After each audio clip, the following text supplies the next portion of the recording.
Hi అండి, నేను ప్రభాకర్, వాస్తు planar. నేను ఒక వాస్తు పరిశోధకుడిని. మనం ఇప్పుడు కళ్యాణదుర్గం తాలూకా కుందుర్పి మండలము తుమ్కుంట గ్రామంలో ఉన్నాము. తిప్పయ్య స్వామి గారి ఇంటి దగ్గర. ఇక్కడికి రావడము రెండోసారి అండి. ముందు నేను ప్లాన్ ఇచ్చిపోయినాను, మార్కింగ్ వరకు ఉన్నాను. తర్వాత ఇల్లంతా పూర్తయింది. ఒకసారి చూసేందుకు వచ్చినాను. చిన్న లోపాలు ఉన్నాయి, 2 లోపాలు. ఇప్పుడు ఇది వచ్చేసి పడమర రోడ్డు అండి. ఇది మెయిన్ రోడ్డు, తూర్పు వైపు కూడా రోడ్డు ఉంది. ఇది పడమర వాయువ్యంలో గేట్లో మనం ముందుకు లోపలికి పోతున్నాము ఆవరణంలోకి. ఈ ఇంటికి వచ్చేసి ఇంటి లోపలంతా బాగుంది. నేను ఏం చెప్తే అది ప్లానింగ్ కట్టినారు. మనము ఇప్పుడు తూర్పు వైపు పోతే ఇంటికి తూర్పులో ద్వారం లేదండి. ఇక్కడ అది హాల్కి వచ్చేసి ఉత్తర ఈశాన్యంలో ద్వారం పెట్టినారు, బాగుంది.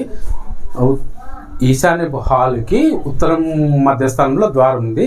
తూర్పు ఈశాన్యంలో హాల్కి ద్వారం తీయమని చెప్తున్నాను. ఇక్కడ అక్కడ చిల్డ్రన్స్ బెడ్రూమ్కి ప్యారలల్గా తీయమని చెప్పినాను. ఇక్కడ ఒక 4 ఇంచులు పంచ పెట్టేసి ఇక్కడ వాకిలు పెట్టమని చెప్పినాను.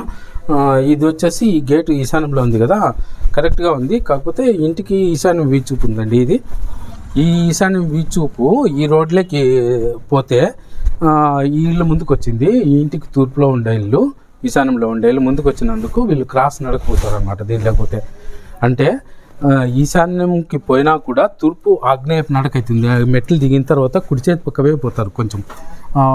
దానికని చెప్పి ఆ తూర్పు వాకిలి అక్కడ ఓపెన్ చేసి తూర్పు వాకిలికి సరిగ్గా ఈ మెట్లు వేయమని చెప్పినాను. అప్పుడు స్ట్రైట్ నడక వస్తుంది అనమాట. ఇట్లా స్ట్రైట్ నడక వస్తే తూర్పు ఈశాన్యపు నడక వస్తుంది. తూర్పు ఈశాన్యము వీధి కూడా మంచి జరుగుతుంది, మంచి చేస్తుంది. ఇదొకటి. ఇంకొకటి వచ్చేసి పైన వెల్యువేషన్ చేసినారు కదా, అది బాల్కనీకి, అది రౌండ్ చేసినారు చూడండి. అక్కడ రౌండ్ చేయకుండా స్క్వేర్ చేయమని చెప్తున్నాను, మూల వచ్చే విధంగా. అది చేసినందువల్ల లెస్ అవుతుంది అనమాట ఈశాన్యము. దాన్ని చేయమని చెప్తున్నాను. మిగతా అంతా ఇల్లంతా బాగుందండి. ఈ స్థలం వచ్చి ఇక్కడ నుంచి ఇక్కడ వరకు వీళ్ళదే అనమాట మొత్తం. కాబట్టి మొత్తం అంతా బాగుంది. ఇది కంపౌండ్గా కలుపుకోమని చెప్తున్నాను. ఓకే అండి, థ్యాంక్ యూ.